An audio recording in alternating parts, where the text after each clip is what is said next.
વડોદરા મહાનગરપાલિકા દ્વારા તાજેતરમાં જ કરવામાં આવેલા આવાસ ડ્રો બાદ લાભાર્થીઓના મકાન મળવા અંગે ઊભી થયેલી ગેરસમજ પર તંત્રે સ્પષ્ટતા કરી છે। મકાનનું કામકાજ હજુ બાકી હોવાથી નાગરિકો ચિંતાતુર બન્યા હતા, જે સંદર્ભે સ્થાયી સમિતિના અધ્યક્ષ ડોક્ટર શીતલ મિસ્ત્રીએ પણ હાઉસિંગ વિભાગના અધિકારીઓ સાથે બાંધકામ સ્તરની રૂબરૂ મુલાકાત લીધી હતી અને ડોક્ટર મિસ્ત્રીએ જણાવ્યું છે કે ડોક્ટરે સ્કીમનું માત્ર પ્રાથમિક ભાગ છે।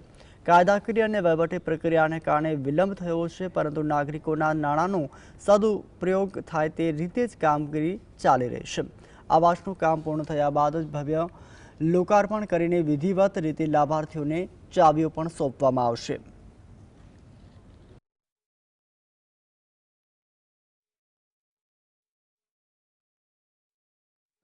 આ લોકાર્પણનો કાર્યક્રમ નહોતો, આ લાભાર્થીઓને સિલેક્ટ કરવાનો કાર્યક્રમ હતો કે કોઈ સ્કીમમાં જેટલા મકાનો અવેલેબલ છે એના કરતાં વધુ લાભાર્થીઓએ એપ્લાય કર્યું હોય તો જેનું નસીબ હોય એનો નંબર લાગે એ પ્રમાણે ડ્રો કરી અને આ લાભાર્થીઓને એનરોલ કરવામાં આવ્યા છે।